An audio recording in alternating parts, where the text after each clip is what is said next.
Welcome to Ethics Center Bulletin. I am Dr. Samaram, Ethics Center, Vijayawada. I am Sudipti Vardhan, Ethics Center, Vijayawada. ముఖ్యాంశాలు. Section 497 రాజ్యాంగ విరుద్ధం. మహిళా స్వేచ్ఛా సమానత్వానికి భంగం.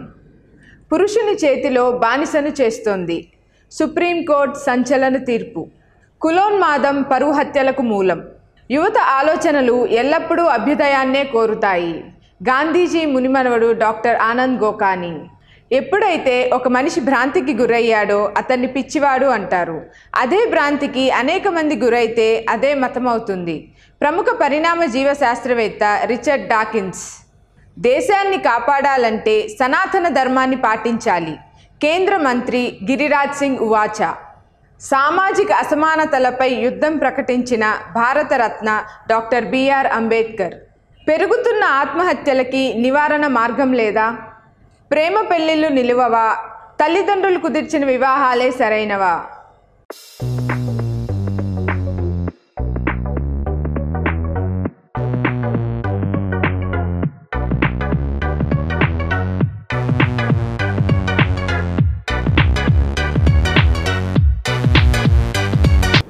Doctor గారు, సెప్టెంబర్ 27న సుప్రీంకోర్టు ఒక సంచలన తీర్పు ఇచ్చింది.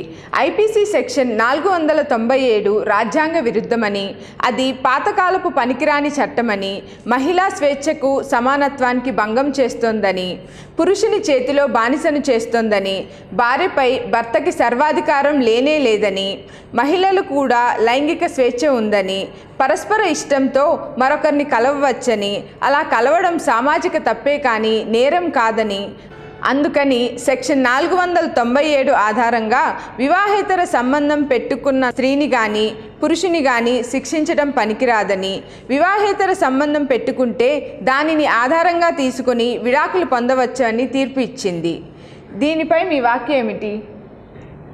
సుప్రీంకోర్టు ఇచ్చినటువంటి 497 సంబంధించినటువంటి ఆ తీర్పు ఉందే, అది నిజంగా ఆహ్వానించదగింది. ఇది ఇవాళ ఏనాడో రాసిన తీర్పు అన్నమాట. ఇది ఏమాత్రమైనా సరే స్వేచ్ఛ కావాలి, సమానత్వం కావాలి, మహిళలకి గౌరవం కావాలి, మానవత్వం కావాలి అని ఆశించే వాళ్ళు ఎవరైనా సరే ఈ తీర్పును ఆహ్వానిస్తారు.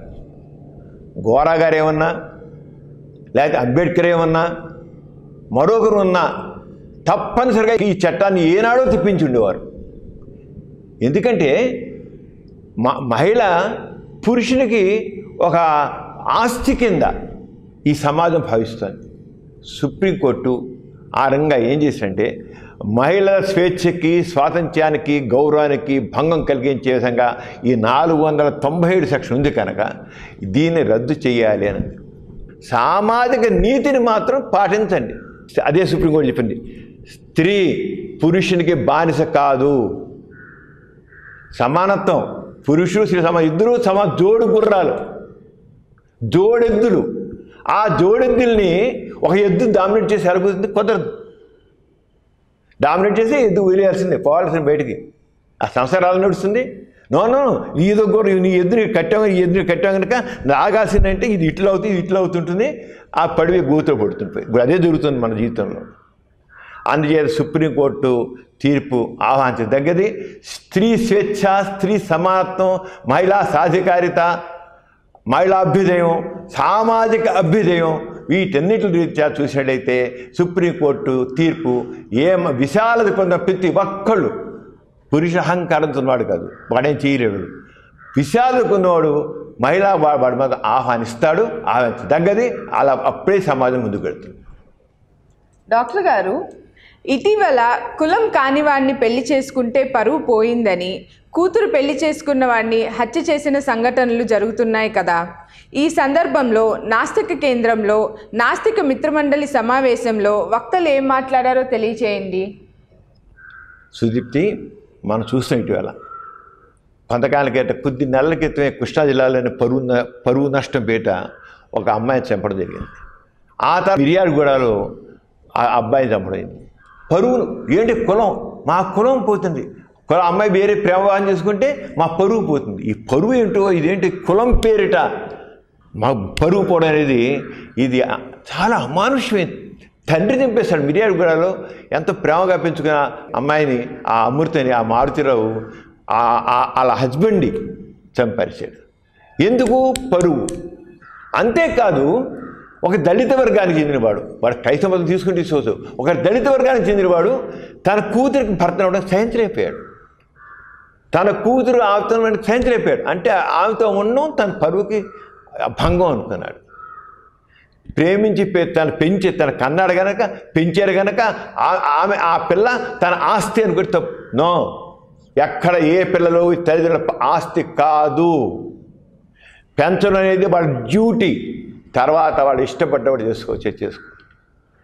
కావాల్సింది ఏంటంటే మనిషికి చిన్నప్పటి నుంచి పిల్లలకి పేరెంట్స్ ఇవ్వాలి, ఫ్రీడమ్ ఇవ్వాలి, రెస్పాన్సిబిలిటీ నేర్పాలి.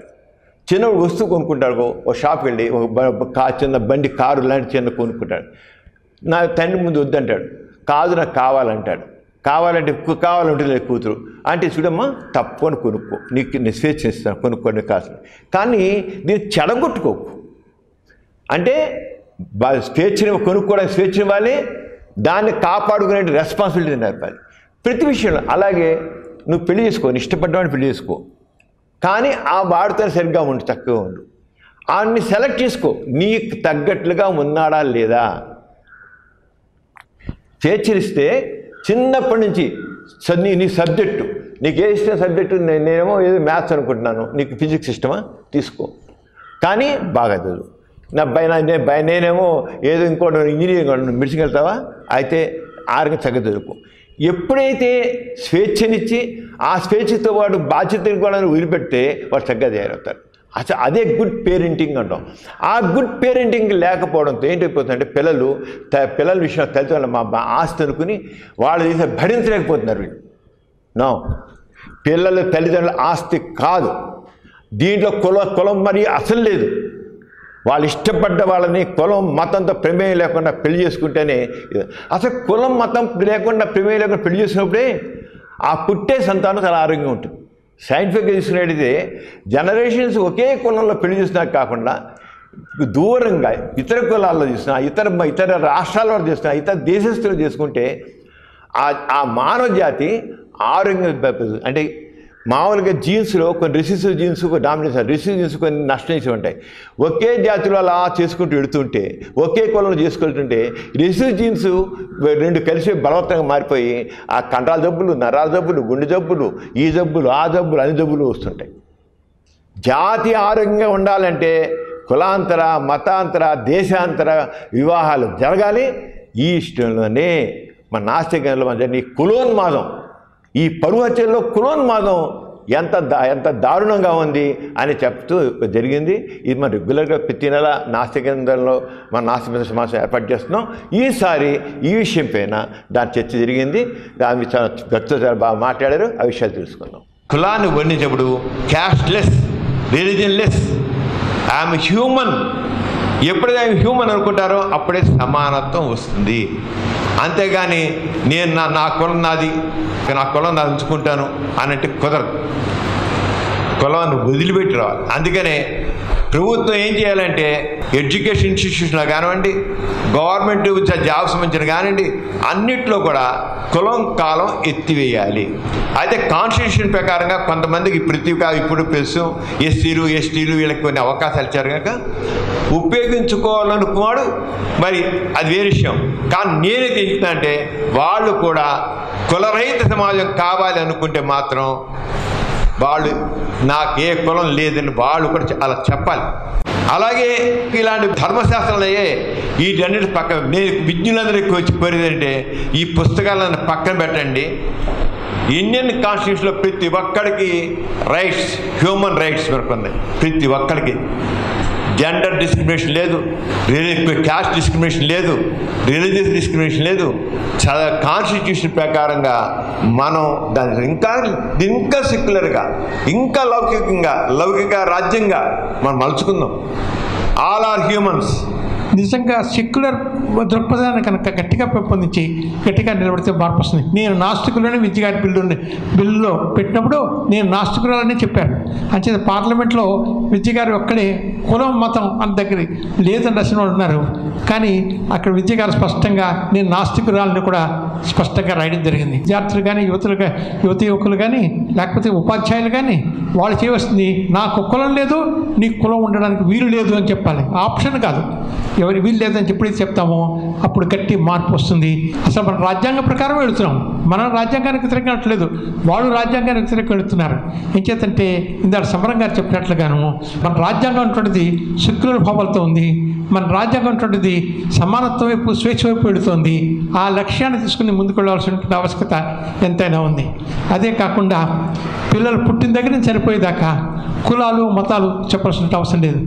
డాక్టర్ గారు, మన ప్రతి బులెటిన్లో సామాజిక పురోభివృద్ధికి మానవ కళ్యాణానికి తోడ్పడిన ఒక ప్రముఖ మహిళని గురించి చెప్పుకుంటున్నాము. ఈసారి ఎవరి గురించి చెప్తున్నారు? సుదీప్తి, మానవత్వంతో మూర్తి పెంచి మనిషికి మధ్య ఉన్న అడ్డుగోడలు తొలగించి మనుషులందరూ సమానము, ఒకడు ఎక్కువ కాదు ఒకటి తక్కువ కాదు అని చెప్పి సమాజాభివృద్ధి కోసం, మానవాభివృద్ధి కోసం, ఆర్థిక అభివృద్ధి కోసం కృషి చేసిన మహనీయుడు డాక్టర్ బిఆర్ అంబేద్కర్ గురించి చెప్పుకున్నాం మనం. బిఆర్ అంబేద్కర్ మహారాష్ట్రలో అంబావాడే అనే గ్రామంలో పుట్టారు. ఆయన 1891 ఏప్రిల్ 14న జన్మించారు. ఆ రోజుల్లో ఎంతో అస్పృశ్యతుంది. ఆయన ఒక అంటరానివాడనే కులంలో పుట్టాడు.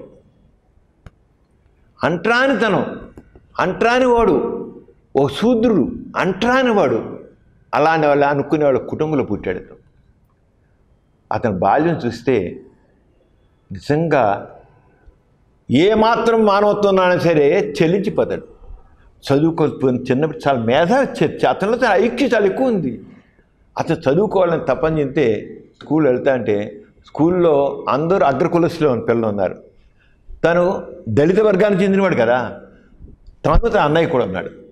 ఈ అన్నయ్య వెళ్తే వాళ్ళని తక్కిన వాడితో దూరంగా ఇక క్లాస్ వెళ్తే అక్కడ కూర్చొచ్చి అక్కడ చదా వినాలి. అందరూ లంచ్ బాక్సులు ఇచ్చుకుంటే ఆ లంచ్ బాక్సు అందరూ ఉత్తర వీడి బాగా దూరంగా పెట్టుకోవాలి. తిండి కూడా అంటుకుంటే ఎక్కడ అంటుకుంటుందో శూద్ర చెడు అంటుకుంటుందని ఒక భయంకరమైన సామాజిక పరిస్థితుల్లో ఉన్నాడు. వాళ్ళు చదువుకున్నాడు. అలాగే ఒకసారి బండి ఎక్కాడు, రెండేళ్ల బండి వాడు. బండి ఎక్కితే రెండేళ్ల బండి వాడు ఎక్కడ అస్పృశ్యం తెలియగానే ఆ బండి ఆ ఎద్దులు ఉంటే ఆ ఎద్దులు తీసేసి వాడు దింపలేక ఎత్తేసాడు, బండిని కింద పడ్డారు. బండిలోంచి తోసి పారేశాడు. గాంధీ గారిని ఎలా అయితే ఒక తెల్లవాడు దక్షిణాఫ్రికాలో బోస్టన్లో తోసి కింద పారేశాడో, ఫస్ట్ క్లాస్లో ఉన్నాడు, నువ్వు పనికి తెల్లవాళ్ళు ఎక్కాలి, ఫస్ట్ క్లాస్ నువ్వు కాదని చెప్పేసి కింద నెట్టి పారేశాడో, ఆరంగా రెండేళ్ల బండివాడు వాళ్ళని బండి చూపించాడు. ఎలా ఉంటే ఇంత దారుణం. మంచినీళ్ళు వేసి దాహం వేస్తుంటే ఆ దాహం వేసిన తర్వాత వెళితే బాగా అంటే చెయ్యిలా పట్టు దోశల్లో పోస్తామని ఆ నీళ్ళు పోశారు. తక్కిన వాళ్ళ గ్లాసులు, ఈ చేతుల దోశలు. అలాంటి భయంకరమైన ఒక రకమైన డిస్క్రిమినేషన్ దాంట్లో వచ్చాడు అంబేద్కర్.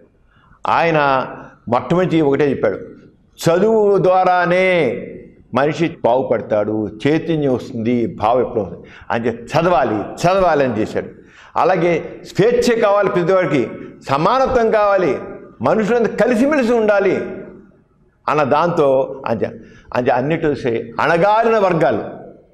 అణగారిన వర్గాలు వాళ్ళు సామాజిక సమానత్వం తీసుకురావాలని అణగారిన వర్గాలను తక్కిన వాళ్ళతో సమానం చేశాడు. సామాజిక సమానత్వం కోసం ఆయన చేసిన పోరాటం ఎంత కాదు.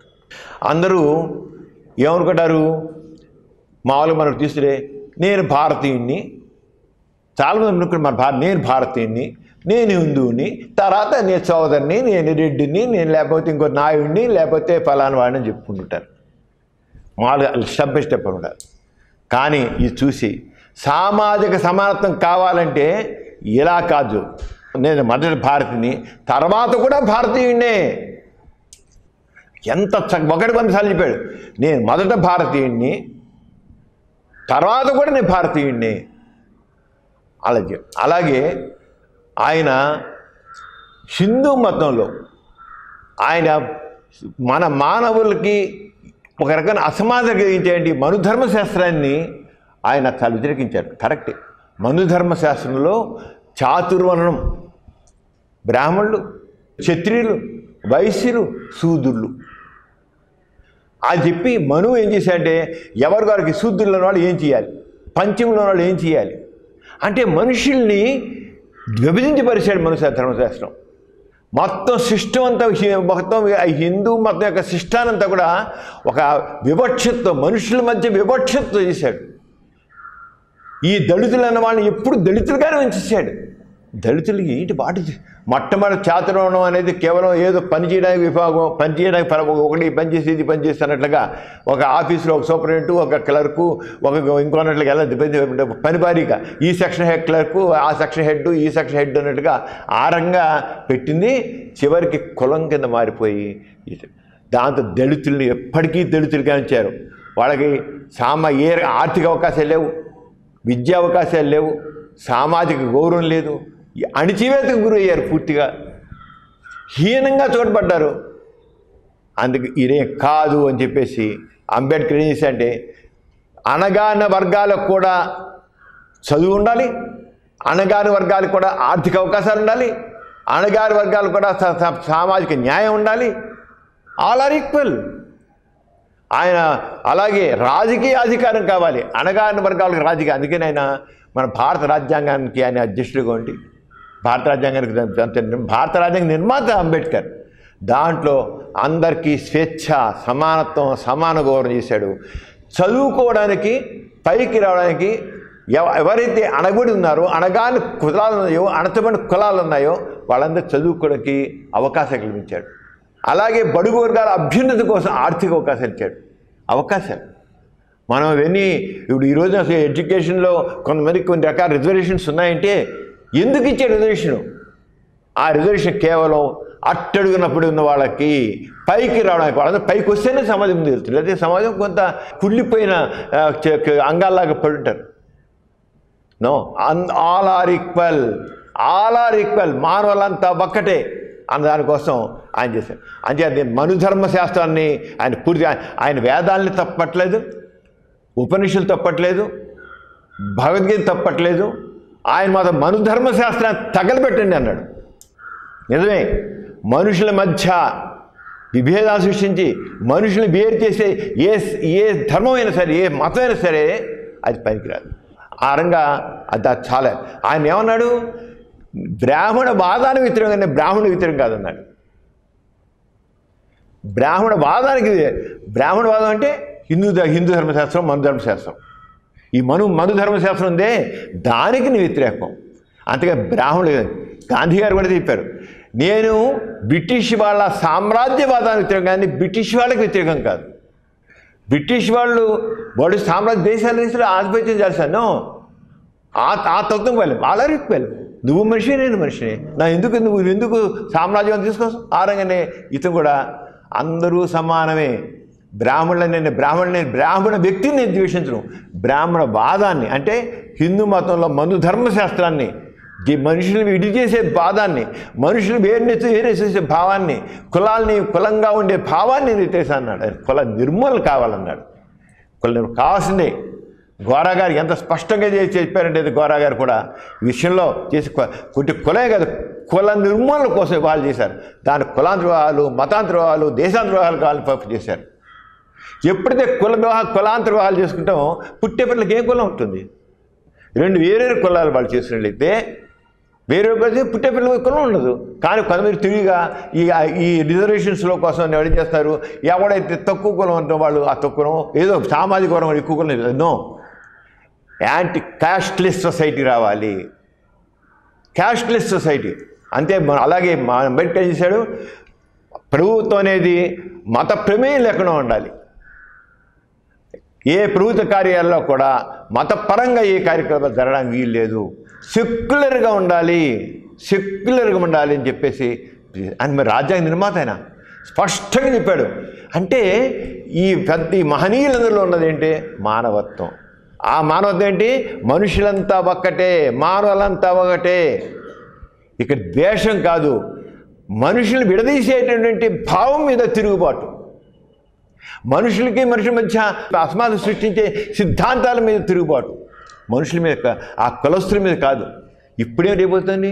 కులస్తులు తగాదాలు, కులస్తులు కులం చూస్తున్నాం. 2 కులాల మధ్య ద్వేషం, ఈర్ష్య, అసూయ. కానీ మానవాళ్ళంతా ఒకటే. ఈ అంచేత ఇటువంటివన్నీ కూడా చేస్తూ ఆయన చాలా ఇంత చేసింది రాజకీయ రంగంలో కానీ, ఆర్థిక రంగంలో, సామాజిక రంగంలో, విద్యారంగంలో కానీ దేంట్లో సరే ఆయన మేధావి, మానవతావాది. అంటే ప్రతి ఒక్కడు కూడా ఏదో అంబేద్కర్ తక్కువ కులంలో పుట్టాడు కనుక ఆయన ఏదో తక్కువ అన్నట్టు ఫీల్ అయితే ఆ ఫీల్ అయ్యేవాడు పనికిరాని వాడు నా దృష్టిలో. అలాంటి అంబేద్కర్ యొక్క ఆలోచనల్ని ప్రతివాడు అర్థం చేసుకుని సమాజం. అలాగే అంబేద్కర్ని ఏదో కొంతమంది అన్నగారి వర్గాలకి దాన్ని పరిమితం చేయడం తప్పు. అసలు ఒక మహాత్మా గాంధీని తీసుకెళ్ళి ఒక పరిమితం చేసి వెళ్ళదాము, ఒక గోరాన్ని తీసుకెళ్ళి ఇంకో పరిమితం చేసి వెళ్ళదప్ప. అంబేద్కర్ కూడా ఒక కులానికి పరిమితం చేయడం తప్పు. ఇప్పుడు జరుగుతుంది, అలాగే జరుగుతుంది. ఎందుకని? ఆయన అణగారిన కులాలను వచ్చారు కనుక ఆయన ఎంత గొప్పగా చెప్పినా అణగబడిచిన కులాలకే పరిమితం చేస్తున్నారు. చేయకూడదు. ఆయన మానవతావాది, మహోన్నత వ్యక్తి, మేధావి. అటువంటి వ్యక్తి చివరి 65వ ఏట ఆకస్మికంగా మరణం జరిగింది. అంబేద్కర్ యొక్క భావాలు ప్రతి ఒక్కరు తెలుసుకోవాలి. గాంధీ భావాలు కానివ్వండి, అంబేద్కర్ భావాలు కానివ్వండి, గోరా గారి సిద్ధాంతాలు, మన పాజిటివిజం కానివ్వండి, ఇవన్నీ కూడా మానవత్వాన్ని మనిషిలో నింపి మనిషిని మనీషిగా చేసేవి. మనిషిని మనీషిగా, మానవత్వం మూర్తిమిదిగా. మనం జై ఇన్సాన్ అంటాం. జై ఇన్సాన్ అంటే మానవత్వంతో ప్రతి వ్యక్తి నేను ఎదగాలి. జై ఇన్సాన్ అంటే మానవత్వం మనం నింపుకోవాలి, మానవత్వంగా ఉన్న వ్యక్తిగా మనం పెరగాలి. దట్ ఈజ్ జై ఇన్సాన్. డాక్టర్ గారు, ఇటీవల సర్వేల్లో ఆత్మహత్యలు పెరుగుతున్నట్లు వచ్చింది. ఆత్మహత్యలు చేసుకోవడానికి నిరాశ, నిస్పృహే కారణమా? ఇంకా ఏమైనా కారణాలు ఉన్నాయా? ఆత్మహత్య చేసుకోవడానికి నిరాశ, నిస్పృహ కాదు, ఒక రకమైన మానసిక జబ్బులు కూడా, డిప్రెషన్ కూడా కారణమవుతుంది, ఆర్థిక ఇబ్బందులు కారణమవుతుంది, కుటుంబ తగాదాలు కారణమవుతుంది, ప్రేమలో విఫలవడం కారణమవుతుంది. ఇలాగే చాలా ఆత్మహత్యలు కూడా కేవలం పెద్దవాళ్ళు చేసుకోవడం, చిన్నపిల్లలు కూడా చేసుకుంటున్నారు. స్ట్రెస్. ఇప్పుడు మనం రెసిడెన్షియల్ స్కూల్స్లో చూస్తున్నాం, వాళ్ళు చిన్న 16 ఏళ్ళు, 15 16 వాళ్ళు సూసైడ్ చేసుకుంటున్నారు. రెసిడెన్షియల్ స్కూల్స్లో సూసైడ్ కామన్ అయిపోయింది. ఎందుకు అయిపోయింది? స్ట్రెస్. చదువు చదువు చదువు, ఇంకో 2 లేదు. వాళ్ళ చదువుతో నొక్కి పట్టించడమే. వాడికి ఒక స్వేచ్ఛ లేదు, ఒక ఆట లేదు, ఒక పాట లేదు, ఒక మాట లేదు. చదవలేదు, మార్కులు ర్యాంకులు. దాంతో స్ట్రెస్. ఆ స్ట్రెస్తో కూడా ఆ స్ట్రెస్ని భరించలేకపోతున్నారు. స్ట్రెస్ని భరించలేక వాళ్ళు చివరి సూసైడ్ చేసుకుంటున్నారు. ఇలా చాలా కారణాలు ఉన్నాయి. మనకి ఇక్కడ నాసికేంద్రంలో, వాస నరసింహంలో, ఇక్కడ వాసవ్య కౌన్సిలింగ్ సెంటర్ ఉంది. దాని తర్వాత నెలకి 2 సార్లు మనం ఈ సైకాలజిస్టులు మీట్ కూడా పెడతాం. వాసవ్య సైకాలజిస్ట్ మీట్ జరుగుతుంది. దాంట్లో ఈసారి ఈ ఆత్మహత్యలు ఎందుకు జరుగుతున్నాయి, ఎందుకు ఎక్కువైనాయి, దీని మీద సమావేశం ఏర్పడడం జరిగింది. ఆ సింపోజియంలో సైకాలజిస్టులు అందరూ కూడా రకరకాల ఈ ఆత్మహత్య ఎందుకు చేస్తున్నారు, కారణాలు ఏంటి, నివారణ ఏంటి అని చేసి ఈ సందర్భంలో ఒక సూయిసైడల్ ఎమర్జెన్సీ హెల్ప్ లైన్ అనేది కూడా ఏర్పాటు చేయడం జరిగింది. అంటే ఎవరైనా సరే సూసైడ్ చేసుకుని భావం వచ్చినకు ఆ టైంలో ఒక్కసారి దాన్ని అక్కడ ఆపగలిగామా సూసైడ్ చేసుకోడు. అంటే ఆత్మహత్య భావం చేసుకునేవాడు ఒక్క క్షణం ఆగి ఒక్కసారి ఈ ఫోన్ చేసి చూద్దాం అనుకుంటే చాలు వాడి ఆత్మని నిరోధించగలుగుతాం. అంచేత మన వాసవ్య కౌన్సిలింగ్ సెంటర్, అంటే మన వాసవ్య నరసింహంలో ఉంది, దానికి ఇచ్చాము ఈ help line, suicidal emergency help line. ఆ నెంబర్ ఏంటంటే ఫోన్ నంబరు 9398141041. దీనికి ఫోన్ చేసి ఎవరికైనా భావం వస్తుంది, చనిపోవడం, సూసైడ్ చేసుకున్నాం, హ్యాంగ్ చేసుకున్నాం ఉంటాడు, లేదా ఇంకోటి చేద్దాం ఉంటాడు, ఒక్కసారి లాస్ట్గా ఈ ఫోన్ చేద్దాం అనుకుంటే వాళ్ళు వెంటనే 24 గంటలు వాళ్ళని ఆ దాన్ని బయట పడేసేందుకు కృషి చేద్దాం. బయటపడి మన ప్రయత్నంగా, మన కృషిగా వాడు ఆగొచ్చు, ఆగపోవచ్చు, ఏ విషయం. కానీ ఎవరైనా చేయాలి మాత్రం ఒక్కసారి లాస్ట్ ఎన్నో ఫోన్ చేశారు జీవితం కదా, ఎంతమందో మాట్లాడారు కదా, ఎంతమందో ఫోన్ చేశారు. ఇక్కడ అలాగే వాడు లాస్ట్ ఫోన్ ఎవరికి చేయాలి? చచ్చిపోదాం అనుకున్న వాడు లాస్ట్ ఫోను దీన్ని చేస్తే వాడు చావను. మనం పుట్టింది చావడం కోసం కాదు, హాయిగా జీవించడం కోసం. జీవితాన్ని జయించాలి. ఎన్ని ఇబ్బందులు వచ్చినా, ఎన్ని బాధలు వచ్చినా దాన్ని మనం తప్ప జయించగలం. మన యాటిట్యూడ్ నెగిటివ్ యాటిట్యూడా కాదు. నేను చేయలేను అంటే, నేను హెల్ప్లెస్ అంటే హెల్ప్లెస్సే. నో, ఐ కెన్ మారుతాడు. ఐ కాంట్ నిరాశ వస్తుంది. ఐ కెన్, ఆ పాజిటివ్ యాటిట్యూడ్ మన సమాజం వచ్చినట్లయితే ఈ సూసైడ్లు ఉండవు. దీనికి సంబంధించి చాలా డీటెయిల్గా జరిగింది ఇక్కడ. చిన్నపిల్లలు ఆత్మహత్యలు అనేది మనం ఇంతకుముందు ఎరగం, అయితే ఈ రోజున చాలా ఎక్కువగా జరగడాన్ని మనం గమనించి ఆశ్చర్యపోవడమే కాక మనం ఇది విచారించదగిన విషయం కూడా. అయితే చిన్నపిల్లలు ఎందుకు ఆత్మహత్య చేసుకున్నారంటే వారి మానసిక స్థితిగతులు మనం అంచనా బేరీజు వేయాల్సిన అవసరం ఉంది. మానసికంగా వారు ఏమైనా ఒత్తిడికి గురవుతున్నారా? చిన్న వయసులో వాడు మానసిక ఒత్తిడి ఏం గురవుతారు, మానసిక అస్వస్థత ఏముంటుంది వారికి, వారు రెండే విషయాల మీద ఆధారపడుతుంటారు. ఒకటి పరిశీలన, అనుకరణ, అనుసరణ. దీని కారణాలు విశ్లేషిస్తే ముఖ్యంగా తల్లిదండ్రులు చేసే ప్రతి చర్య కూడా పిల్లల్లో ప్రతిచర్యగా తీసుకోబడుతుందని చెప్పి మనం తెలియజేస్తున్నాం. అడాలసెన్స్ అనేటప్పటికి మళ్ళీ ఒకసారి మనం డేటాలోకి వెళ్తే WHO దీని ప్రకారం 15 నుంచి 25 years లోపు వాళ్ళది చనిపోవడంలో సెకండ్ లీడింగ్ కాజ్ అని తెలుస్తుంది వరల్డ్ వైడ్గా. అండ్ వరల్డ్ వైడ్గా 10 to 20% of the adolescents in between this age group are facing mental illness. So mental illness అనేటప్పటికి ఎనీ రీజన్ కావచ్చు, బట్ ఈ ప్రాబ్లం కూడా ఒక మెయిన్ కారణం suicides. So what are the causes and factors for the suicides అనేది at any age జనరల్గా కనిపించేటువంటి classification లాగా చూసుకుందాము. సో జనరల్గా మొత్తం ఒక క్లాసిఫికేషన్ లిస్ట్ అవుట్ లాగా తీసుకుంటే ఫస్ట్ ప్రివిలెన్స్లో కనిపించేది mental illnesses and mental disorders అంటారు. సో సెకండ్ కాజ్ ఏంటంటే చెప్పేది drug abuses. So next hereditary factors, genetic factors, family histories, stress. So అదే ఏజ్లో 20 దాటిన తర్వాత జరిగేవి ఎక్కువ మనము డెత్స్కి కారణంగా కనిపిస్తున్నవి లవ్ ఫెయిల్యూర్స్. ఎప్పుడైతే సూసైడ్ చేసుకోవాలనుకుంటారో వాళ్ళు ఏంటంటే ఎస్పెషల్లీ ఉమెన్ వాళ్ళు ట్రయల్స్ వేస్తూ ఉంటారు, ఓన్లీ ట్రయల్స్ వేస్తారు. ఒకసారి ఏంటంటే ఉమెన్లోనే మనం బోర్డర్ లైన్ పర్సనాలిటీలో తీసుకున్నట్టయితే అటెన్షన్ సీకింగ్ బిహేవియర్ ఉంటుంది. అటెన్షన్ సీకింగ్ బిహేవియర్ ఉన్నప్పుడు ఏమవుతుందంటే ఏదన్నా నా మీద అటెన్షన్ కావాలి అంటే నేను కొంచెం కోసుకోవాలి, లేకపోతే ఏదన్నా స్లైట్ చిన్న చిన్న పనులు చేయాలి. ఆ పనులు చేస్తే నా మీద అటెన్షన్ వచ్చేసి నా మూడు నా మాట ఉంటాడు. ఇలాంటివన్నీ కొన్ని ఎస్పెషల్లీ బోర్డర్ లైన్ పర్సనాలిటీలో ఎక్కువ కనపడుతూ ఉంటాయి వాళ్ళ సూసైడ్ టెండెన్సీ. ఇంకోటి వచ్చి మన పోస్ట్ ప్యాటర్న్ సైకోసిస్ అంటాం, వాళ్ళలో కూడా కొంచెం సూసైడ్ టెండెన్సీలు ఎక్కువ కనపడుతూ ఉంటాయి. వాళ్ళకి ఇంకేం లేదు నాకు అనుకున్నప్పుడే వాళ్ళు సూసైడ్కి వెళ్తారండి. వాళ్ళకి లేదు నేనున్నాను, నాకు చెప్పు, నీ సమస్య చెప్పు, నీ సమస్య ఏంటో నాకు చెప్పు. మనం ప్రశాంతంగా ఏమి అనకుండా మనం వాళ్ళ సమస్య మొత్తం శుభ్రంగా వింటే వాళ్ళకి ఒక భరోసా కనుక ఇవ్వగలిగామంటే వాళ్ళు తప్పకుండా దాని నుంచి బయటపడిపోతారు. డాక్టర్ గారు, మొన్నటి 26వ తేదీన మహాత్మా గాంధీ మునిమనవడు డాక్టర్ ఆనంద్ గోకాని నాస్తిక కేంద్రాన్ని సందర్శించారు కదా, ఆ విశేషాలు తెలియజేయండి. అవునమ్మా సుదీప్తి, మన 26వ తేదీన మహాత్మా గాంధీ మునిమనుడు డాక్టర్ ఆనంద్ గోకాని మన నాస్తిక కేంద్రాన్ని విజిట్ చేశారు. ఇక వచ్చి గోరా గారి హట్ని కూడా చూశారు, అలాగే నాస్తిక కేంద్రంలో యాక్టివిటీస్ చూశారు, గోరా గారి ఫోటో ఎగ్జిబిషన్ చూశారు, అలాగే వాసవ్య నరసింహంలో ఉన్నటి మెడికల్ సైన్స్ ఎగ్జిబిషన్ చూశారు. వాసవ్య మహిళా మండలిలో అక్కడ మన వాసవ మహిళా మండలిలో ఒక 120 మంది HIV ఇన్ఫెక్టెడ్ ఆర్ఫన్ చిల్డ్రన్ తీసుకుని వాడు పూర్తిగా హెల్త్ కేర్ చూస్తున్నాము, అలాగే వాళ్ళకి ఎడ్యుకేషన్ చూస్తున్నాము, వాళ్ళ ఫుడ్ చూస్తాము, అన్ని రకాలుగా వాళ్ళకి చేస్తున్నాం. ఆ పిల్లలతో ఆయన ఇంటరాక్ట్ అయ్యారు. చక్కగా పిల్లలతో వాళ్ళ గురించి ఆ రంగం మొత్తం ఇక్కడ యాక్టివిటీస్ అయిపోతే ఒక 2 గంటలు చెప్పి స్పెండ్ చేశారు. ఆయన స్పెండ్ చేసి ఆయన చెప్పింది ఏంటంటే ఒక 2 విషయాలు ముఖ్యండి. ఒకటి, గాంధీ ఆశయాలు అహింసకే పరిమితమైంది.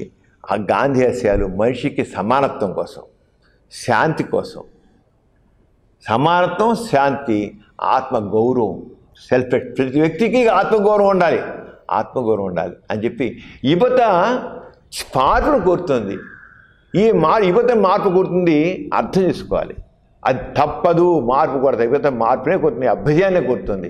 అంచేత యువతని ఆ రంగా చక్కగా డైరెక్ట్ చేసేటైతే చక్కని సమాజం వస్తుంది, మనకి నవ సమాజం వస్తుంది, అభ్యుదయమైన సమాజం వస్తుంది, మనకి అద్భుతమైన సమాజం వస్తుంది. దాన్ని ఆయన అన్నారి గురించి మాట్లాడినప్పుడు నిజంగా చాలా గొప్పగా మంచి ప్రేరణదాయకంగా పనిచేసిన ఇచ్చారు. వారి విశేషాలు మనం చూద్దాం.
గాంధీ తాత ముందు మనవడు ఈయన గాంధీ గారికి బ్లడ్ ఇందులో ఉంది. డాక్టర్ గారు, గత 15 రోజుల్లో వాసవ్య నర్సింగ్ హోమ్లో జరిగిన ఆరోగ్య వైద్య కార్యక్రమ వివరాలు తెలియజేయండి. సుదీప్తి, వాసవ్య హెల్త్ ఎడ్యుకేషన్ 974వ వీక్లీ ప్రోగ్రాంలో సెప్టెంబర్ 15న సంతానలేమి అంటే ఇన్ఫెర్టిలిటీ అని పిల్లలు పుట్టకపోవడం ఎందుకు అనే విషయం పైన ప్రముఖ fertility specialist doctor B Sujatha garu మాట్లాడారమ్మా. జనరల్గా పిల్లలు పుట్టకపోతే మనం ఏమంటాం, సాధారణ జనం ఆడదానిలో లోపం ఉంది, ఆడదే లోపం, స్త్రీకి ఆమెలోని లోపం ఉంటే పిల్లలు పుట్టలే ఉంటారు. కానీ పిల్లలు పుట్టకపోవడానికి కారణం ఏంటి? ఆడవాళ్ళ లోపం ఉంటుంది, మగవాళ్ళ లోపం ఉంటుంది, ఇద్దరిలో ఉంటుంది. ఎవరన్నా పిల్లలు లేని ఒక 100 మంది దంపతులు తీసుకున్నట్లయితే దాంట్లో 1/3 డిఫెక్ట్ లేడీది, ఇంక 1/3 డిఫెక్ట్ జెంట్స్ అయి ఉంటుంది, ఇంక 1/3 ఇద్దరిలోనూ ఉంటుంది. అంచేత ఒక పిల్లలు పుట్టినప్పుడు ఎందుకు కారణం ఏంటి? దానికి ఎన్నో కన్నా మగవాళ్ళ వీర్యంలో వీర్యకణాలు లేకపోవచ్చు, ఉన్నా తక్కువ ఉండొచ్చు, లేదా కదలిక లేకపోవచ్చు. అలాగే ఆడవాళ్ళు అన్నోడిది లేకపోవచ్చు, లేకపోతే PCOS ఉండొచ్చు, ఏదైనా కారణం ఉండవచ్చు. ఆ రంగా కారణాలు ఉంటాయి. అదే ఇలా ఉన్నప్పుడు కొన్ని సందర్భాలు చాలా వరకు 90% మనం మందుల ద్వారా, మామూలు చిన్నపాటి సర్జరీ ద్వారా, అది వేరుకోసం ఉంటే ఆపరేషన్ సర్జరీ చేయడం ద్వారా చేయొచ్చు. కానీ అలా కాకుండా ఇప్పుడు అడ్వాన్స్డ్ టెక్నాలజీ హైటెక్ చాలా వచ్చేసింది, ఈ హైటెక్లో అసిస్టెడ్ రీప్రొడక్టివ్ టెక్నాలజీ అంటాం. ఈ అసిస్టెడ్ రిప్రొడక్టివ్ టెక్నాలజీ ద్వారా అసలు ఎలాగ పిల్లలు కలగడానికి అవకాశం ఉంటుంది, ఎలా కలిగేట్ చేయొచ్చు అని లేటెస్ట్ డెవలప్మెంట్స్ అన్నీ కూడా ఈ సుజాత గారు దీనిలో తెలియజేశారమ్మా. సంతానలేమి సమస్యకు ఆడవారిలో మగవారిలో కూడా కారణాలు ఉన్నాయి. ఇంతకుముందు ఆడవారిలో 40 నుంచి 50% కారణాలు ఆడవారిలో ఉండటం వల్ల అయితే 30% మగవారిలో ఈ కారణం వల్ల సంతానలేమి సమస్యతో బాధపడటం అనేది జరుగుతూ ఉంటుంది. ఈ మధ్య వాతావరణ కాలుష్యం, పెరుగుతున్న ఆహారపు అలవాట్లోని మార్పులు, ఈ అధికమైన ఉపకాయంతో బాధపడటం, వీటన్నిటి వల్ల కూడా మగవారిలో కూడా ఈ సమస్య ఎక్కువగా కనబడి ఇప్పుడు మగవారిలో కూడా 40% మగవారిలో ఉన్న కారణాల వల్ల సంతానం లేని సమస్యతో బాధపడటం అనేది జరుగుతుంది. సెప్టెంబర్ 22న జరిగిన 975 వీక్లీ హెల్త్ ఎడ్యుకేషన్ ప్రోగ్రాంలో ప్రముఖ సైకాలజిస్ట్ డాక్టర్ టి కృష్ణకుమార్ గారు ఆటిజం అనే అంశం పైన మాట్లాడారు. ఈ ఆటిజం పిల్లలు విచిత్రంగా ఉంటారు. కొంతమంది ఏమో ఆ పిల్లల్ని డల్ హెడ్స్ అనుకుంటారు, కొంతమంది ఏమో ఓవర్ యాక్టివ్గా అనుకుంటారు, కొంతమంది ముద్దు చేశారనుకుంటారు. కానీ వీళ్ళ ప్రవర్తనలో చాలా తేడా ఉండేది. కానీ ముందే చిన్నప్పుడే ఆటిజం ఉన్న పిల్లల్ని గుర్తించి వాళ్ళ సైన్స్ సిమ్టమ్స్ అంటాం గుర్తించి వాళ్ళ సరైన శిక్షణ ఇచ్చినట్టయితే చాలా వరకు వాళ్ళు మార్పు చేయవచ్చు. చాలా వరకు వాళ్ళు మనం నెగ్లెక్ట్ చేసామనుకో వాళ్ళు పనికిరాకుండా అయిపోతారు. అంటే ఆటిజంకి సంబంధించిన పిల్లల యొక్క బిహేవియర్ ఎలా ఉంటుంది అది తెలుసుకోవాల్సిన ఎంత అవసరం. మన హెల్త్ ఎడ్యుకేషన్లో మనం చెప్పేది ఏంటి? Knowledge is power. తెలుసుకో విషయాన్ని, తెలుసుకుంటే నువ్వు దేనైనా పరిష్కరించగలవు. అంటే ఆ రంగా ఆటిజం మీద ఇక్కడ సమావేశం ఏర్పాటు జరిగింది. దాంట్లో డాక్టర్ కృష్ణకుమార్ గారు చాలా స్పష్టంగా మాట్లాడారు. ఇప్పుడు ప్రపంచమంతా ఎదుర్కొంటున్న చైల్డ్హుడ్ సమస్యల్లో ఇప్పుడు ఇంపార్టెంట్గా మనం అందరం కూడా ఆలోచిస్తున్నది ఆటిజం గురించి అండి. Not only in India, so western countries, అన్ని కంట్రీస్లో కూడా ఈ ఆటిజం అనేది చాలా ఎక్కువ అవుతుంది. ఇది main important childhood neuro developmental డిజార్డర్గా చెప్పుకుంటున్నాము. ఈ ఆటిజం ఎలా మనకి రియాక్షన్ వస్తుందంటే, రెస్పాన్స్ ఎక్కడ తెలుస్తుందంటే మనకి వాళ్ళ బిహేవియర్స్లో బాగా డిఫరెన్స్ తెలిసిపోతుంది. అందుకని childhood neuro developmental behavioural disorder అని కూడా యాడ్ చేశారు దీన్ని. సో రాను అదేంటంటే ఇప్పుడు 1 in 68 లెవెల్లోకి వచ్చేసింది. బాయ్స్కి గర్ల్స్ కంటే 5 times ఎక్కువ ఛాన్స్ అనేది ఉంది. సెప్టెంబర్ 29న జరిగిన వీక్లీ హెల్త్ ఎడ్యుకేషన్ ప్రోగ్రాంలో, ఇది 976 ప్రోగ్రాం. ఈ ప్రోగ్రాంలో ప్రముఖ పల్మనాలజిస్ట్ డాక్టర్ ఎం రవీంద్రనాథ్ గారు టీబీకి ముగింపు పలుకుదాం అని చెప్పి మాట్లాడారు. 2030 నాటికి 10 సంవత్సరాల్లో భారతదేశంలో టీబీ కేసు అంటూ ఉండకూడదు.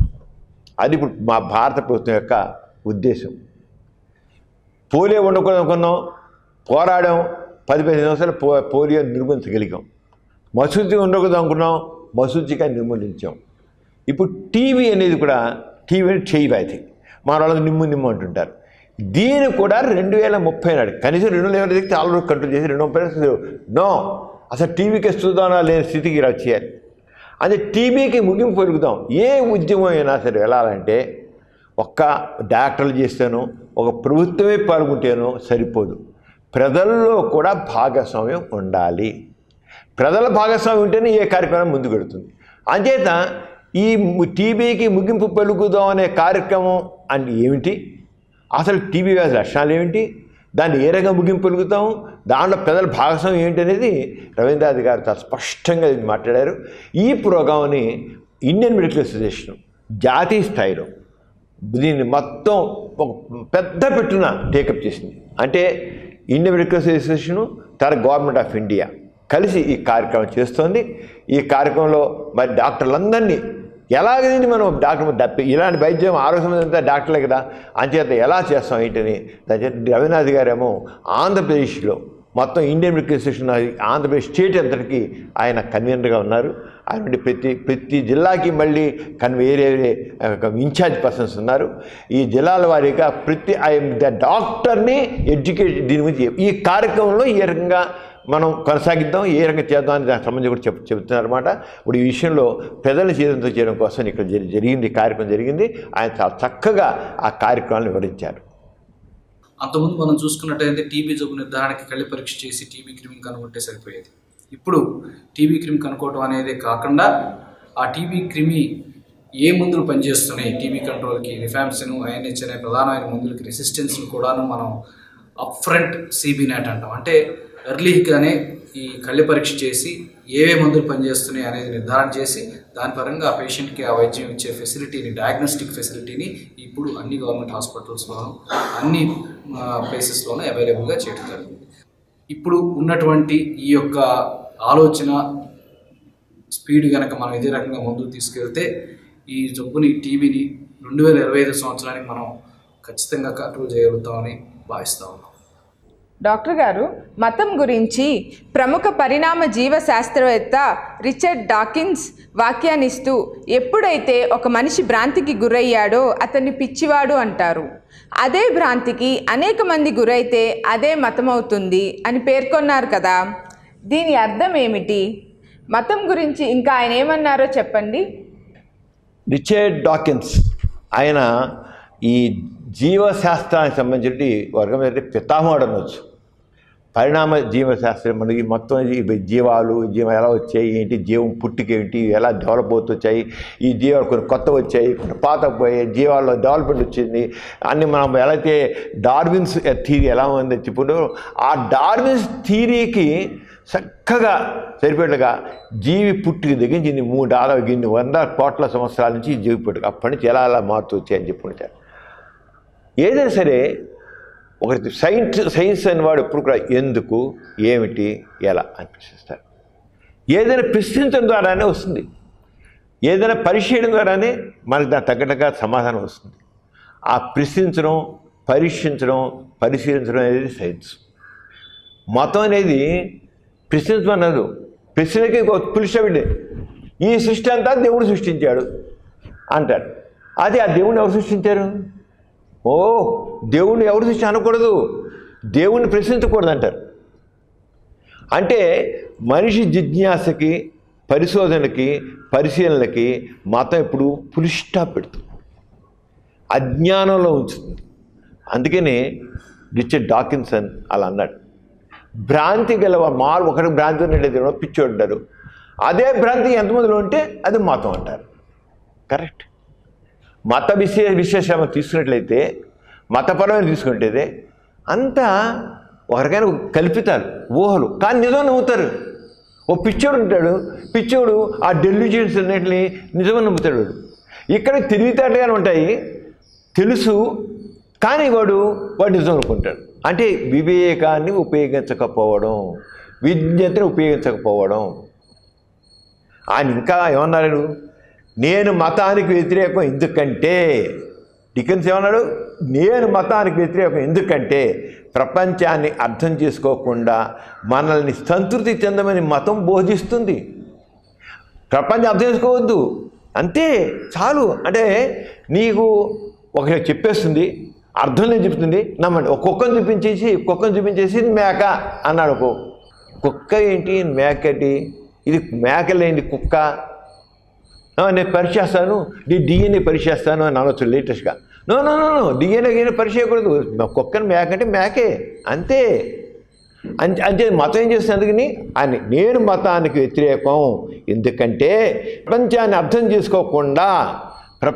అర్థం చేసుకోకుండా మనల్ని సంతృప్తి చెందమని మతం బోధిస్తుంది. అంటే మనుషుల్ని ఇంత అజ్ఞానంలో ఉంచుతుంది. మతం మనిషిని అజ్ఞానంలో, అంధకారంలో ఉంచుతుంది. అలాగే ఇంకేమన్నారు? మనం విశాల దృక్పథంతో ఏదైనా మార్పుని అంగీకరించాలి, కానీ మన వివేకాన్ని కోల్పోకూడదు, అంతే. మనం విశాల దృక్పథంతో ఏదైనా మార్పుని అంగీకరించాలి, అంటే బ్రాడర్ అవుట్లుక్తో చేయాలన్నమాట, కానీ మన వివేకాన్ని కోల్పోకూడదు. పరిశీలించు, పరీక్షించు, ప్రశ్నించు, డోంట్ లూజ్ ఆ వివేకాన్ని మాత్రం కోల్పోవద్దు. అది చాలా ఏదైనా సరే ఎవడో చెప్పాడని గుడ్డిగా నమ్మవద్దు, దేని గుడ్డిగా నమ్మొద్దు. నువ్వు ఎప్పుడు ప్రశ్నిస్తావో ఆ ప్రశ్నలోంచి సమాధానం వస్తుంది. ఆ సమాధానం నీకు నిర్ధారణ కలిగామంటే అది సైన్స్. అలాగే మతంలో ఒక తప్పు ఏమిటంటే నిజమైన జవాబులు కాని వాటిని జవాబులుగా సంతృప్తి చెందమని బోధిస్తుంది. 100% కరెక్ట్. మతంలో ఒక పెద్ద తప్పు ఏముందంటే నిజమైన జవాబులు కాని వాటిని జవాబులుగా సంతృప్తి చెందమని బోధిస్తుంది. ఈ సృష్టి ఎలా వచ్చింది? సైంటిఫిక్గా మనం ఆలోచించాలంత, కానీ ఆలోచించదు.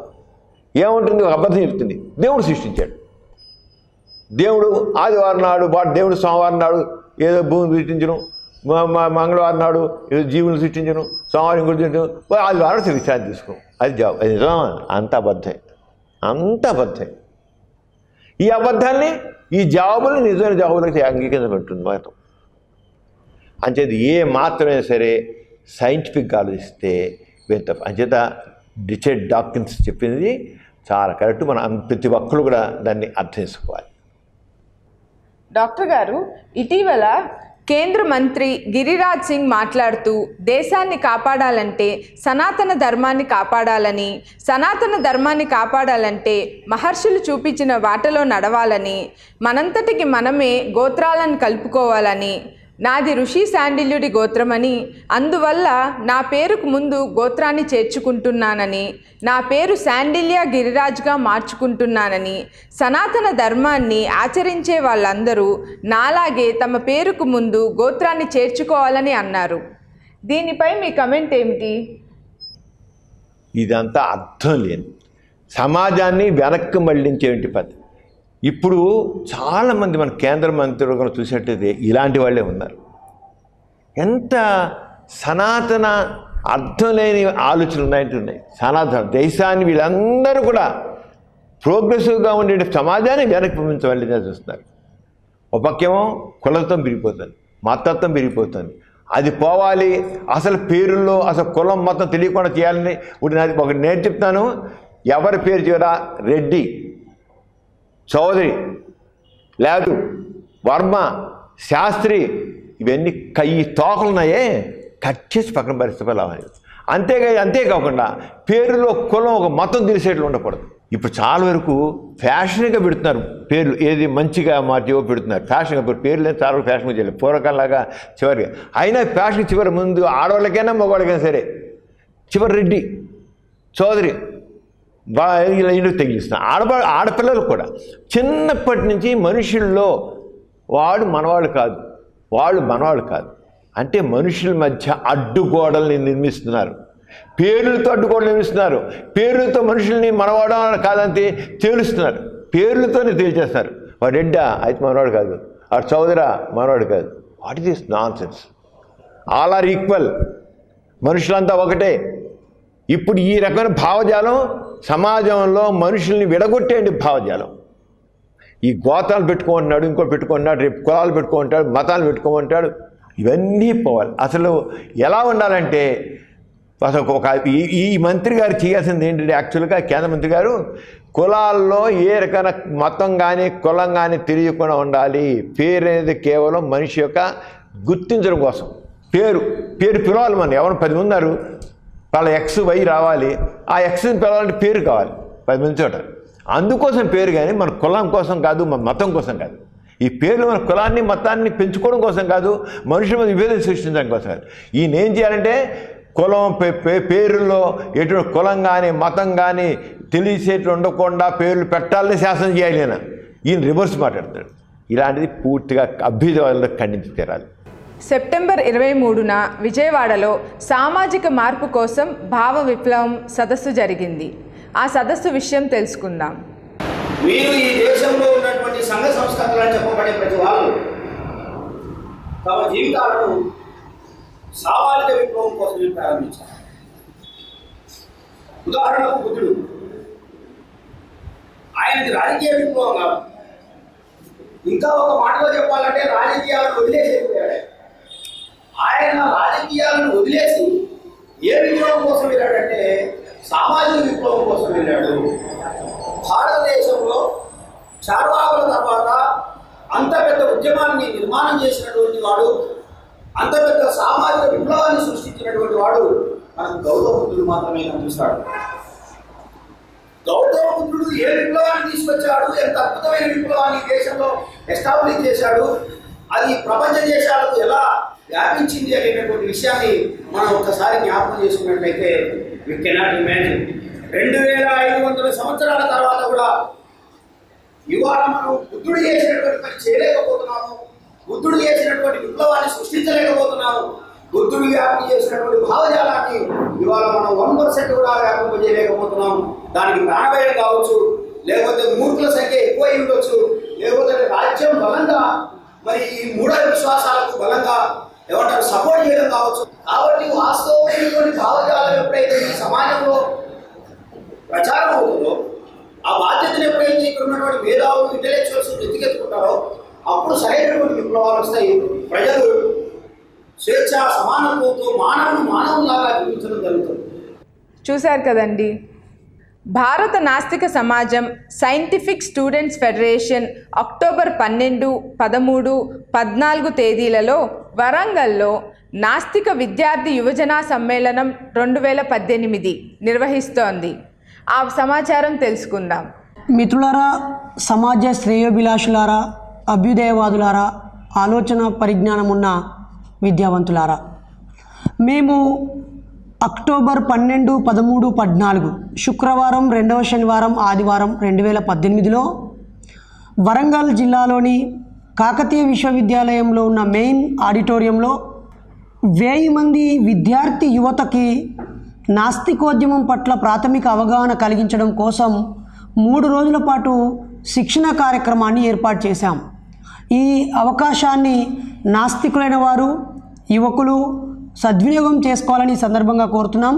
ఈ శిక్షణ తరగతుల ద్వారా రాష్ట్రాలలో నుంచి, వేర్వేరు జిల్లాల్లో నుంచి అందరినీ ఒకే చోట సమీకరించి ఒకరినొకరికి పరిచయం చేయడం, అలాగే రోజు రోజుకి ఈ రాష్ట్రంలోనూ దేశంలోనూ మతం కారణంగా, కులం కారణంగా, మూఢనమ్మకాల కారణంగా అనేక మంది శారీరకంగా, మానసికంగా, ఆర్థికంగా ఎంతో నష్టపోతున్నారు. వాటిపైన పనిచేయాల్సిన అవసరం ఎంతో ఉంది. సుదీప్తి, ఇవాళ మనం చాలా విషయాలు తీసుకున్నాం. ఎథీ సెంటర్లో అనేక యాక్టివిటీస్ జరుగుతుంటాయి, చాలా రకరకాల ఎథీ సెంటర్లో మరి ఉందని చెప్పుకున్నాం కదా. ఎథీ సెంటర్లోనేమో గోరా సైన్స్ సెంటర్ ఉంది, ఎథీ సెంటర్లో సంస్కార ప్రోగ్రామ్స్ జరుగుతుంటాయి, ఆర్యసంతాన ప్రోగ్రామ్స్ ఉంటాయి, భాష మహిళా ప్రోగ్రామ్స్ జరుగుతుంటాయి, అలాగే మన భాష నరసింహం కార్యక్రమాలు ఉన్నాయి, అలాగే సైకాలజిస్ట్ మీట్ జరుగుతుంది, హెల్త్ ఎడ్యూ ప్రోగ్రామ్స్, రకరకాల ఎన్నో కార్యక్రమాలు ఆల్మోస్ట్ ప్రతిరోజు 5 కార్యక్రమాలు ఈ జనాన్ని చైతన్యపరిచి ఈ సమాజంలో సమానత తీసుకురావడానికి, సమాజంలో అభ్యుదయం తీసుకురావడానికి, మహిళా అభ్యుదయం కలిగించడం కోసం, మూఢనమ్మకాలు కలిగించడం కోసం మనం ఎన్నో రకాల కార్యక్రమాలు చేస్తున్నాం. అవన్నీ కూడా మనం చాలా వీలైనంత వరకు దీంట్లో పెడుతున్నాం. అలాగే ఈ కార్యక్రమాలని యూట్యూబ్ దాంట్లో మరి ఈ బులెటిన్ కూడా పెడుతాం. ప్రతి నెల 1వ తారీఖు, 15వ తారీఖు సాయంత్రం 5 గంటలకు బులెటిన్ ఫేస్బుక్లో వస్తుంది. తర్వాత ఫేస్బుక్ పోస్ట్ చేస్తున్న తర్వాత ఏమో యూట్యూబ్లో పెడుతున్నాం. ఎథీ సెంటర్ పేజ్ మీద యూట్యూబ్లో రెగ్యులర్ చూడొచ్చు. అలాగే ఫేస్బుక్లో కూడా ఎథీ సెంటర్ పేజీలో దీన్ని చూడొచ్చు. ఇవన్నీ కూడా యూట్యూబ్ అండ్ ఫేస్బుక్లో ఈ కార్యక్రమాలను అందరూ రెగ్యులర్ చూసి అందరూ కూడా వాళ్ళ అభిప్రాయం కూడా మాకు తెలియజేయాలని కోరుతున్నాం.